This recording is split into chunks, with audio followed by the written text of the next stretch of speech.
বরাবরের মতো আজকেও একটি অসাধারণ ভিডিও হতে চলেছে।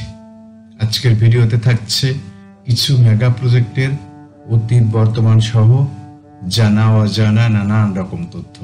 Dhaka metro rail, Dhaka elevated expressway, Kalshi flyover, Moghbazar flyover, Kuril উড়াল সেতু, Jatrabari Gulistan flyover, Purbachal 300 foot road, Purbachal expressway, হজরত শাহজালাল ইন্টারন্যাশনাল এয়ারপোর্টের 3rd টার্মিনাল, এসব নিয়ে আজকের ভিডিও। শেষ পর্যন্ত আমাদের সাথে থাকবেন। আর এই মুহূর্তে যে যেখান থেকে আমার সাথে সংযুক্ত হয়েছেন সবাইকে সাদর সম্ভাষণ, প্রীতি এবং শুভেচ্ছা। অবকাঠামোগত উন্নয়নের মাধ্যমে ইতিহাস ও ঐতিহ্যে সমৃদ্ধ বাংলাদেশ ধীরে ধীরে অনেকটা পথ এগিয়ে গেছে। রাজধানী হওয়ায় স্বাভাবিকভাবেই দেশ জুড়ে দিন বদলের এই হাওয়ায় সবচেয়ে বেশি সান্নিধ্য পেয়েছে ঢাকা।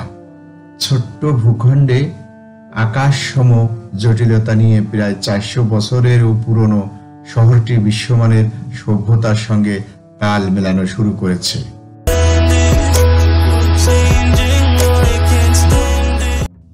ঢাকা মেট্রো রেল হলো বাংলাদেশের রাজধানী ঢাকার একটি দ্রুতগামী গণপরিবহন ব্যবস্থা। মেট্রো রেলের নিয়ন্ত্রক সংস্থা হচ্ছে Dhaka mass transit company limited. JICA ও ডিএমটিসিএল 2030 সাল নাগাদ 128 কিলোমিটার দৈর্ঘ্যের মোট 6টি মেট্রো লাইন নির্মাণের পরিকল্পনা করেছে। এই নেটওয়ার্কে 51টি উড়াল স্টেশন ও 53টি ভূগর্ভস্থ স্টেশন থাকবে। 6টি লাইন মিলিতভাবে দিনে 47 লাখ যাত্রী পরিবহন করতে পারবে। 28 ডিসেম্বর 2022 সালে এমআরটি লাইন 6 এর উত্তর থেকে আগারগাঁও অংশ বাংলাদেশের সাবেক প্রধানমন্ত্রী শেখ হাসিনার উদ্বোধনের মাধ্যমে ঢাকায় মেট্রো রেল আংশিক চালু হয় এবং তিনি মেট্রো রেলের প্রথম আনুষ্ঠানিক যাত্রার অংশ ছিলেন, যা 29 ডিসেম্বর 2022 থেকে জনসাধারণের জন্য খুলে দেওয়া হয়। 5 নভেম্বর 2023 এমআরটি লাইন 6 এর আগারগাঁ থেকে মতিঝিল অংশে যাত্রী চলাচল শুরু হয়। এর মাধ্যমে 60তম দেশ হিসেবে বাংলাদেশ মেট্রো রেলে যুক্ত হয়। অতি জনবহুল ঢাকা মহানগরীর ক্রমবর্ধমান যানবাহন সমস্যা ও পথের দুঃসহ যানজট কমিয়ে আনার লক্ষ্যে 2005 সালে বিশ্বব্যাংকের সহায়তায় ঢাকায় স্ট্র্যাটেজিক ট্রান্সপোর্ট প্ল্যান এসটিপি তৈরি করে মেট্রো রেল নির্মাণের প্রাথমিক কার্যক্রম শুরু হয়। উক্ত এসটিপি প্রণয়ন, অনুমোদন এবং শহরের পরিবহন নেটওয়ার্কের জন্য কর্মপরিকল্পনা গ্রহণ করা হয়েছিল। এ পরিকল্পনায় 3টি এমআরটি ও 3টি বিআরটি লাইন নির্মাণের প্রস্তাব করা হয়। পরবর্তীতে 2013 সালে কৌশলগত পরিবহন পরিকল্পনার অধীনে ঢাকায় মেট্রো রেল স্থাপনের চূড়ান্ত কাজ শুরু হয়। 2016 সালে সংশোধিত কৌশলগত পরিবহন পরিকল্পনা অনুসারে ঢাকায় নির্মিতব্য মেট্রো রেলের লাইনের সংখ্যা 3টি থেকে বাড়িয়ে 5টি করা হয়। প্রথম পর্যায়ে নির্মাণের জন্য উত্তরা থেকে মতিঝিল পর্যন্ত 21.26 কিলোমিটার দীর্ঘ এমআরটি লাইন 6কে নির্বাচন করা হয়। 2016 সালের 26 জুন উদ্বোধনী অনুষ্ঠানের মাধ্যমে এমআরটি লাইন 6 এর নির্মাণ কাজ শুরু হয়। বাংলাদেশ একটি ইতিহাস ও ঐতিহ্যে সমৃদ্ধ দেশ। সুদীর্ঘ ইতিহাসের ধারাবাহিকতা বহন করে আজকে বাংলাদেশ দ্রুত গতিতে অবকাঠামোগত উন্নয়নের পথে এগিয়ে যাচ্ছে। এই উন্নয়ন কেবল আধুনিকতার ছোঁয়া নিয়ে আসছে তা নয়, বরং দেশের ইতিহাস ও ঐতিহ্যকে আরো গভীরভাবে সামনের দিকে এগিয়ে নিয়ে যাচ্ছে।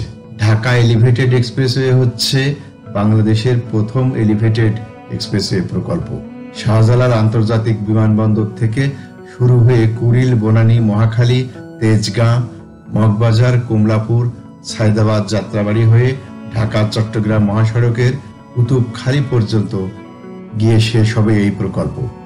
রাজধানী ঢাকার যানজট নিরসনের জন্য এটি হচ্ছে সরকার কর্তৃক গৃহীত সবচেয়ে বড় প্রকল্প। সংযোগ সড়ক সহ এটির দৈর্ঘ্য হবে 46.73 কিলোমিটার এবং ব্যয় হবে 122 বিলিয়ন টাকা। ইতালিয়ান থাই ডেভেলপমেন্ট কর্পোরেশন লিমিটেড 1.062 বিলিয়ন মার্কিন ডলারের চুক্তি করেছে চায়না রেলওয়ে কনস্ট্রাকশন কর্পোরেশনের সঙ্গে এক্সপ্রেসওয়েটি নির্মাণের জন্য। প্রথম ধাপের এয়ারপোর্ট বনানী রেল স্টেশন পর্যন্ত অগ্রগতি 100%, দ্বিতীয় ধাপের বনানী রেল স্টেশন মগবাজার ও তৃতীয় ধাপের মগবাজার চিটাগাং রোডের কুতুবখালী পর্যন্ত প্রস্তুতিমূলক কাজ চলমান। 25 সেপ্টেম্বর 2021 পরীক্ষামূলক পাইলিং উদ্বোধন করা হয়।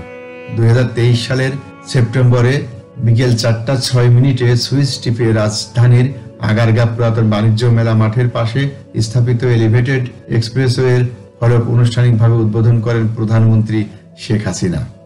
এ সময় আওয়ামী লীগ সাধারণ সম্পাদক, সড়ক পরিবহন ও সেতুমন্ত্রী ওবায়দুল কাদের, স্বরাষ্ট্রমন্ত্রী আসাদুজ্জামান খান কামাল, ঢাকা উত্তর সিটি কর্পোরেশনের মেয়র আতিকুল ইসলাম, দক্ষিণ সিটি কর্পোরেশনের মেয়র ব্যারিস্টার শেখ ফজলেন ও তাপস উপস্থিত ছিলেন। কুড়িল উড়াল সেতু। কুড়িল উড়াল সেতু, যা কুড়িল ফ্লাইওভার নামেই সমাধিক পরিচিত, ঢাকার কুড়িল মোড়ে বিমানবন্দর সড়ক ও প্রগতি সরণি সংযোগ স্থলে তৃতীয় উড়াল সেতু। অন্য দুটি উড়াল সেতু হলো যথাক্রমে মহাখালী উড়াল সেতু ও খিলগাঁও উড়াল সেতু। সরকারিভাবে এটি অবশ্য কুড়িল বহুমুখী ফ্লাইওভার নামে পরিচিত। প্রকল্পটির লক্ষ্য হচ্ছে ঢাকার সঙ্গে পূর্বাচল নতুন শহরের সংযোগ স্থাপন, বিমানবন্দর সড়ক ও প্রগতি সরণি সংযোগস্থলে যানজট হ্রাস ও নগরীর উত্তর পশ্চিম অংশের পরিবহন যোগাযোগের ব্যবস্থা উন্নয়ন। এই সেতুটি নির্মাণ কাজের জন্য প্রাক্কালিত ব্যয় ধরা হয়েছে প্রায় 306 কোটি টাকা। প্রকল্পটি বাংলাদেশ সরকারের গৃহায়ন ও গণপূর্ত মন্ত্রণালয়ের অধীনে বাস্তবায়িত হচ্ছে। ঢাকার পূর্বাচল 300 ফুট সড়ক যেন বজ্রকণ্ঠে সেই ঘোষণায় দিচ্ছে। উপশহর গড়ার লক্ষ্য নিয়ে ঢেলে সাজানো এই বিস্তৃত অঞ্চলটি ইতোমধ্যে দক্ষিণ পূর্ব এশিয়ার অন্যতম দৃষ্টিনন্দন এক্সপ্রেসওয়েতে পরিণত হয়েছে। সংশোধিত নকশায় 235 ফিট হলেও কুড়িল থেকে কাঞ্চন ব্রিজ পর্যন্ত 12.5 কিলোমিটার দীর্ঘ এক্সপ্রেসওয়েটি এখনও আগের নামেই পরিচিত। মূলত প্রস্থ বরাবর 300 ফুট সড়ক নির্মাণ প্রকল্পের সূচনা লগ্ন থেকেই 300 ফুট নামটি প্রশংসিত হয়ে আসছে। এখন কুড়িল থেকে সড়কটি 14টি লেনে বিভক্ত হয়ে বালু ব্রিজ পর্যন্ত 6.5 কিলোমিটার চলে গেছে। 14টি লেনের 8টি এক্সপ্রেসওয়ে। এই পথে দ্রুতগামী যানবাহনগুলো ঢাকার বাইরে থেকে যাওয়া আসা করবে। বাকি 6টি হলো সার্ভিস রোড, যেগুলোতে স্থানীয় গাড়িগুলো চলাচল করবে। ঢাকার কুড়িল বিশ্ব রোড থেকে কাঞ্চন ব্রিজের দিকে বসুন্ধরা হয়ে যে রোডটি গেল, বিশাল প্রশস্ত নতুন একটি রোড, 300 ফুট রোড। এমন রোডটি হচ্ছে 300 ফুট রোড। হযরত শাহজালাল আন্তর্জাতিক বিমানবন্দরে 2017 সালে তৃতীয় টার্মিনাল প্রকল্পটি হাতে নেওয়া হয়। হযরত শাহজালাল ইন্টারন্যাশনাল এয়ারপোর্টের 2017 সালে তৃতীয় টার্মিনাল নির্মাণের প্রকল্পটি হাতে নেওয়া হয়। এরপর নির্মাণ কাজ শুরু হয় 2019 সালের 28 ডিসেম্বর। এতে ব্যয় ধরা হয়েছে প্রায় 21,398 কোটি টাকা। এর মধ্যে জাপানি সহযোগিতা সংস্থা জাইকা ঋণ হিসেবে দিচ্ছে 16,141 কোটি টাকা, আর বাকি টাকা দিচ্ছে বাংলাদেশ সরকার।